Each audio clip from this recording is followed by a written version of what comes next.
Narito ang Balitang Pinoy TV.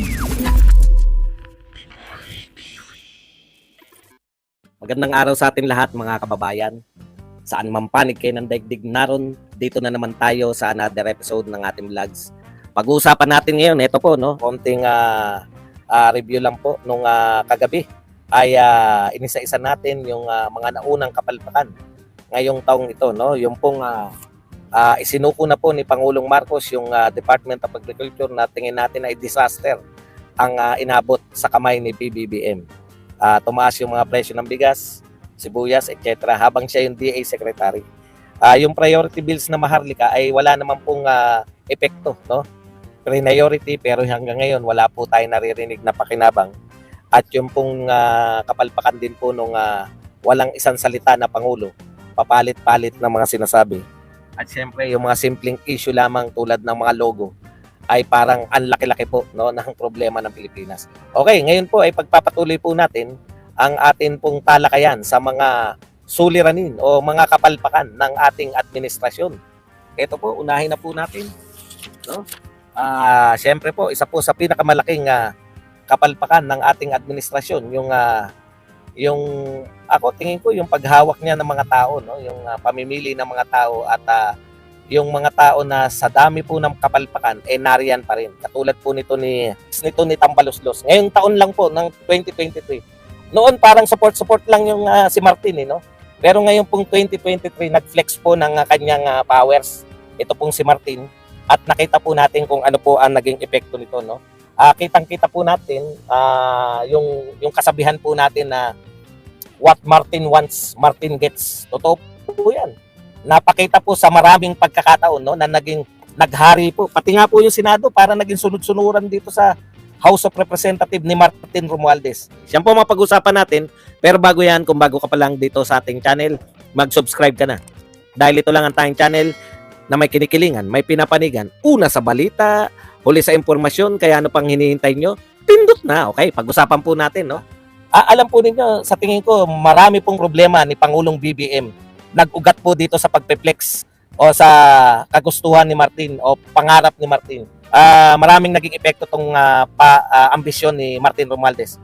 Wag na natin pong pagdudahan, Talagang ambisyon niya pong siya yung humalili sa kanyang pinsan, kaya nga nagaganap to. At ang pinakamalaki pong balakid, alam po natin lahat, sa kanyang ambisyon.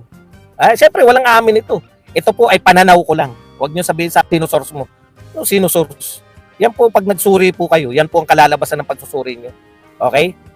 Kaya po sa totoo lang, kitang-kita po natin na sa tingin ni Martin at ng mga followers nito, itong si Sara Duterte ang balakid sa kanyang pangarap na humalili sa kanyang pinsan. Kaya po naganap, sinimulan nilang siraan si Sara Duterte, yung confidential fund na wala naman pong binibintang silang pagkalabag, sinimulan po nilang sirain, Pinasama po nila ng pinasama yung confidential fund hanggang sa nabuyo nila, pati kumbaga yung pagsasama-sama po ng mga ni Martin, pakikipag-alyansa niya rito sa Makabayan Black. Talagang worst na nakita natin, Tinabla ni Martin talaga si Sara Duterte. Sinuportahan niya yung paninira sa confidential fund.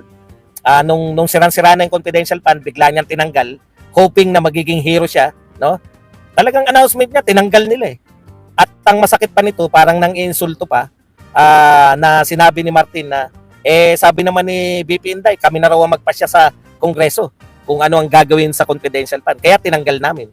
Alam niyo yung ibig sabihin, matapos yung pasamain, imbis kasi na ipagtanggol mo, kasi dati nang may confidential fund .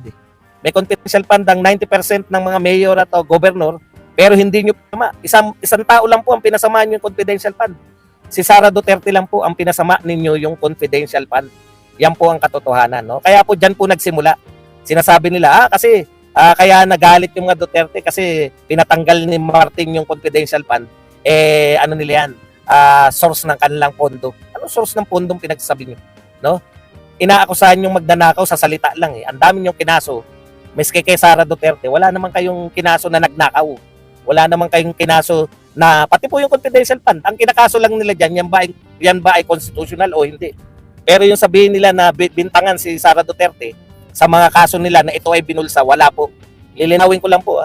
ang mga kinaso nila dyan, kung ito ba ay constitutional o hindi, yung pagbibigay sa kanya ng confidential fund.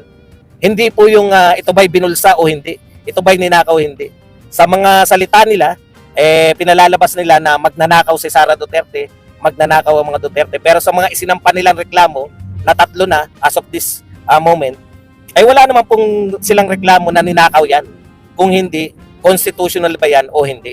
Okay, yan po. Siniraan nila si Sara Duterte, no? Para lang po ma-eliminate si Sara Duterte bilang balakid sa ambisyon ni Tambi. Okay. Yung ambisyon po na yan ni Tambaluslos, yan po ang bumuwag sa unit team, no? Real talk po, hindi po yung kung ano-anong mga pinagsasabi ninyo, no? Real talk po yan po ang bumuwag. Lahat po, tinutukan po nila, pinasama po nila, ang target nila, pasamain ng mga Duterte para lang kay Martin, para sa ambisyon ng Tambaluslos. Real talk po yan. Okay? Pero ano po epekto? Lalo po nilang sinisiraan yung mga Duterte. Ano po epekto? Number 1 po, ang DepEd, Trust and Approval Rating. Number 1 po si Sara Duterte, Trust and Approval Rating. At number 1 po si Pangulong Duterte sa senatorial. Ibig sabihin, hindi po tumatalab lahat ng paninira nila kay Sara Duterte. Ito po ang bumuwag talaga, no? Dahil sa ginagawa nito hanggang mula po kay Sara, siyempre yung ama hindi po papayag yan, no? Bumawi po yung ama, lahat po ng buong House of Representatives bumanat po sa mga Duterte. Bumanat po sila sa mga Duterte, walang puknat hanggang SMNI. Bakit po nadamay yung SMNI kung Duterte lang? Doon po nagsasalita si Tatay Digong. May programa po siya sa SMNI. Hanggang po yung SMNI, banata nila, no? Talagang nag-flex po ng power si Martin. Gusto nilang ma-eliminate ang political career ng mga Duterte. Ano po epekto? Dati po pangatlo si Martin. Naging kulelat na po si Martin sa survey po ng 5 pinakamataas na pinuno ng pamahalaan. Number 1 po si Sara Duterte, number 2 si Bongbong Marcos, number 3 po si Senate President, number 4 po si Sigismundo. Yung hindi po tumatakbong kumbaga number 4. Kulelat po si Martin. Yan po ang nagiging epekto, no? Yung yun pong paninira ni Martin at ng kanyang mga alipores diyan sa House of Representatives hanggang diyan sa SMNI, kitang-kita natin ang epira sa mga Duterte. Dami na po na bumaliktad, mga dating ngayon po pinakamarami. At ang wala na po natira na mahusay-husay, wala na pong natirang mahilap-hilap sa mga vloggers. Yan po epekto niyan, no? Maski po si Ben Barubal, ito talaga pitatakaan ko, isa sa pinaka ano tawag doon? Yung pinaka-creative ng mga vlogger po na supporter. Pero dahil po sa wala na po natira na mahusay. Kaya po para na silang dilawan na overtake po. May bago na po silang actually ang naging epekto po nitong overpowering, yung power play nito ni Tambaluslos ay ang unit team po nabuwag, pero nakipag-unit team po sila sa mga dating kalaban. Yung pong pinagkaisahan natin na kalaban sa unit team, yan pong Makabayan Black, Dilawan Kakamping, yan na po ngayon ang ka-unit team ng administrasyong ito. Kita nyo ang kulit. Yan pong kakampi nila ngayon, yan po yung mga naninira sa pamilya nila. Dekadang nanira, kakampi na po nila ngayon. Sila Laila de Lima, no? Ayan pong mga Dilawan, pati po itong grabe, pati po itong Makabayan Black. Kaya po, nagkaroon din po ng bagong ka-alliance itong mga Duterte. Ito po yung mga PMAers na ayaw po na makipapistok, no? Nagkaroon na po, naging malinaw po yung mga alliance. Naging alyansa po ni Marcos yung mga dati nilang kaaway, dati nating kaaway, kakamping nila Makabayan, no? Tapos sila ang mga Duterte naman po, yung mga militar na may konsensya at ang taong bayan. Taong bayan po ang kakampi ng mga Duterte. Kaya po ganyan katataas ang resulta. Okay. Nagsimula po yun, yung pagbabago po ng alliance. Dahil din po kay Martin. Yan. Ngayon, kaya nga yung moves nila, tsa-tsa na. Kasi nakita ni Martin kahit na anong gawin ni Martin na pagpapabango, kahit na anong gawin ni Martin na paninira, wala talagang epekto, hindi siya tataas sa presidential. Kaya isang paraan na naisipan nila, mag-tsa-tsa tayo. At hindi po tayo nagbisto niyan. Ha?